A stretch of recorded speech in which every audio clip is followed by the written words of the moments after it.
Hey everyone, thank you so much for joining me. My name is Koketso and welcome to my channel and the first official video. So I'm really excited to be doing this. It's something that has been on my mind, but I think I've just been trying to figure out some nitty-gritties, and obviously the nitty-gritties have been figured out right now, and this is why we are officially doing this. So yay! Welcome to everyone. Thank you so much for being interested in my content. Thank you so much for visiting my page, for hitting the subscribe button, for liking the video. And so I think, just to start it off, I just want to explain to you guys why I did this. So I decided to focus my channel on my devotions and messages of faith and light, because I found that doing it really helped me to, just to warm down, if I can say, at the end of the day, to just reflect on my day, to try to plan ahead for whether it was the next day or the next week or the next month or anything in general that I really wanted to do, right? And I think most importantly, it even allowed me to find a way in which I could communicate my desires and my prayers to God, right? And to invite God into my life and my prayers, and to just find a way in which I could schedule everything and make sure that everything is working out, and it was really such a good thing for me. And I really want to share my messages with people. So mine isn't really teach people or to share with people about like the process of devotions, but rather to share my messages, to share any sort of nice messages that I really gained from my time with myself and in my writings. And to anybody that is interested in really doing like devotions every day, I do mine usually at the end of the day in the evening, so I can get a good prayer in just before I sleep, and it helps me to really get a good night's rest and to really just prepare for the next day. And when I wake up, I already know what I'm focusing on. I already know what to pray for as far as even the dreams I had are concerned, or anything else that I want to do for the day. So that really helps.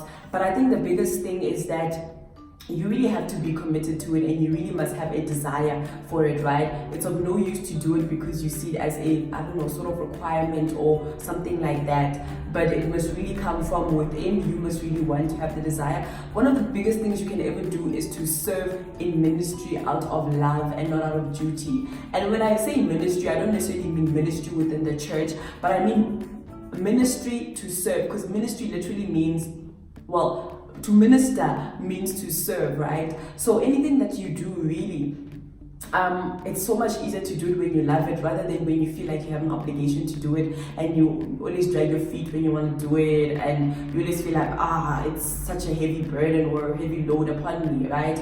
So that's literally what I want to just bring forward firstly, right? And I think maybe just to move on to that point, one of the biggest things that my devotions has really taught me, and maybe a message that I think I'll leave with you as a starting point, and maybe to lay a foundation and a tone for going forward with all the other content, is that I've really learned to try and develop an all-rounded level of fitness, right?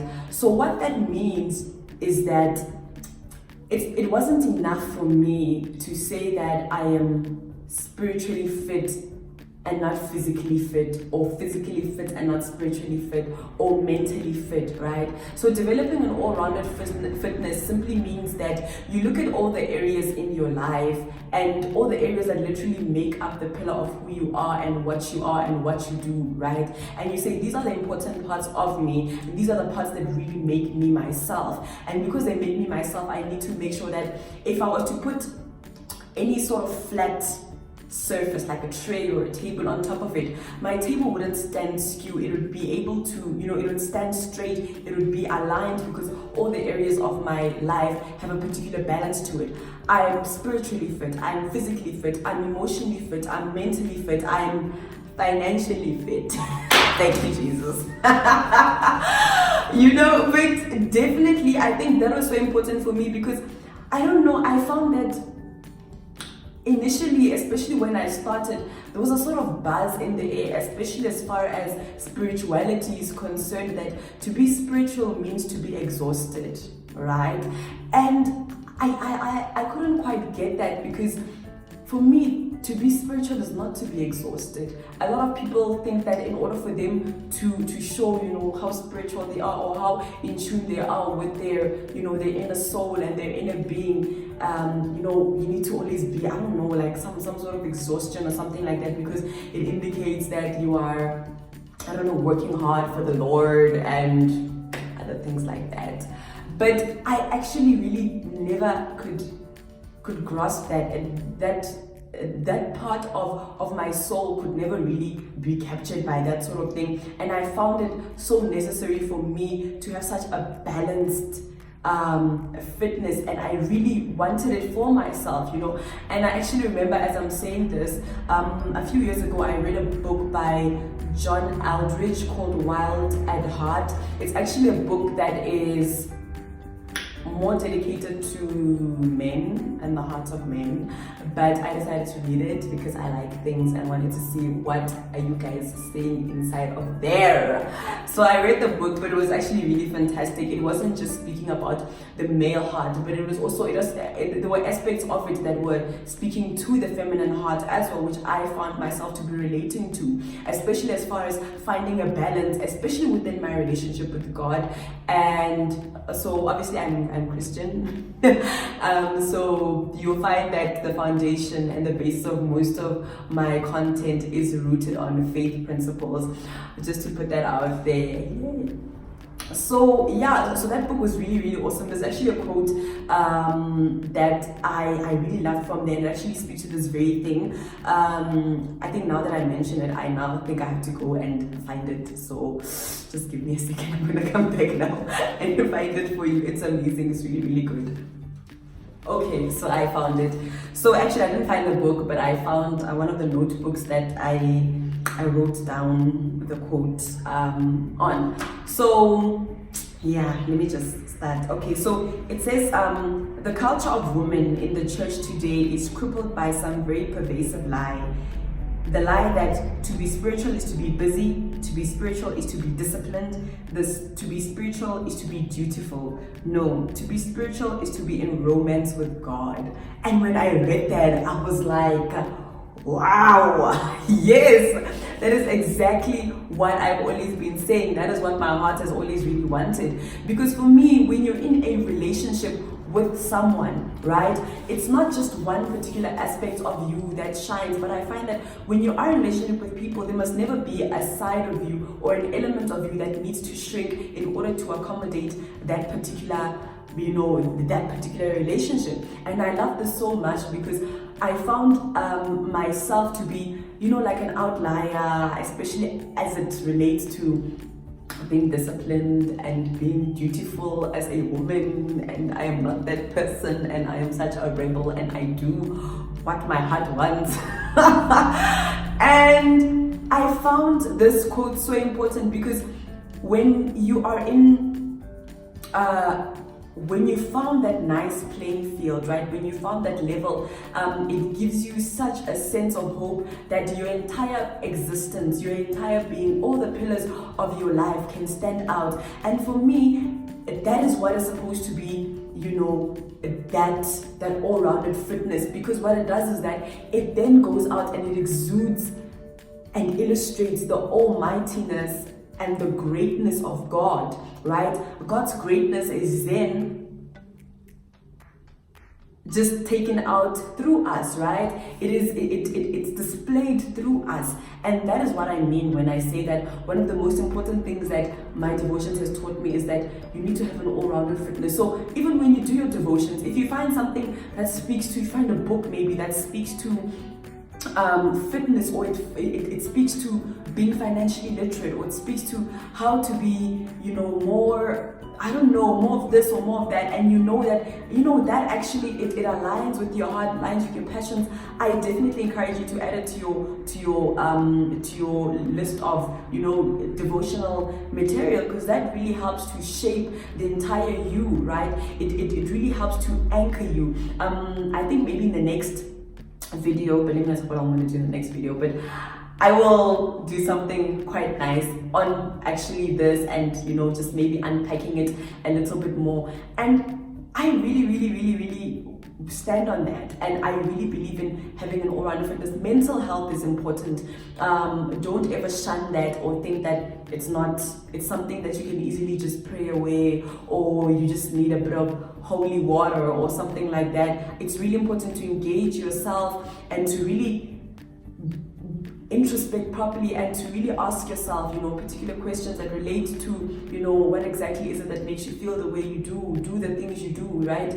Financial fitness is important, right? Understanding how to take care of our finances is really important. Understanding how to use money is really important. Understanding how to make money is important. You understand? All sorts of fitness areas in your life really need to be cultivated. And I think maybe a second point, and maybe the last one for the day, is that in relation to this and finding a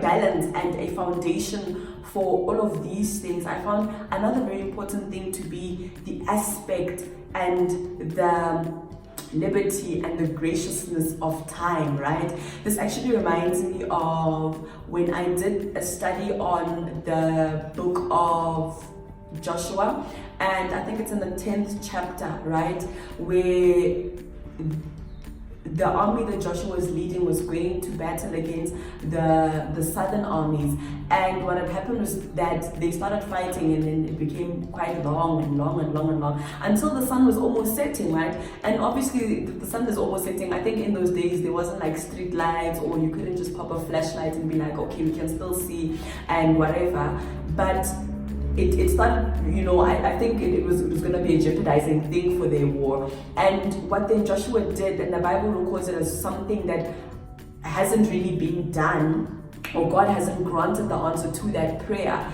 ever again, except in that time, was that Joshua looked at God and he prayed, and he said that, Lord, I pray that you can stop the sun over Gibeon and over the valley in Ajalon. And it records that the sun was stopped, right? And that was such an important thing for me, because then I said, and my prayer at that time was, God, I pray that you can stop the sun for me, right? Not literally, not physically, but to grant me the blessing of time, right? To grant me the ability to understand how to use my time, how better to understand when I don't have time, and what I should do in order to maximize the time that I do in order to be more productive. Because we can be active but not productive.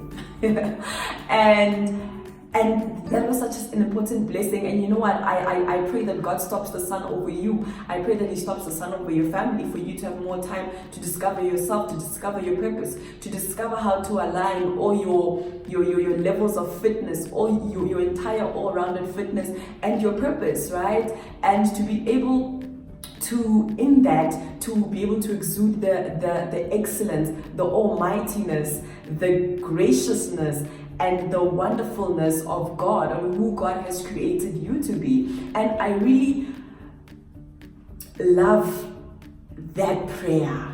God, may you stop the sun over me. May you stop the sun for me. God, may you grant me the blessing of time. May you allow me to understand how better to use the time, like the sons of Issachar, who understood the seasons, who understood this is what we do in these types of seasons. This is what we don't do when the season is like this. And I think maybe just to end my video for today, I think I want to read a scripture from, hold on. All right, so just to close it off, From Hebrews 13 verse 20 to 21, may the God of peace provide you with every good thing that you need in order to do his will, and may he through Jesus Christ do in us what pleases him, and to Christ be the glory forever and ever. Amen. Thank you so much for joining me. I really appreciate this opportunity, guys. This has been like in my heart, okay? But thank you so much for joining me. Don't forget to subscribe. Don't forget to leave me any comments. I'm really looking forward to this long and fruitful journey that we will be going on. So my name is Koketso, and I'll see you on the next video. Mwah.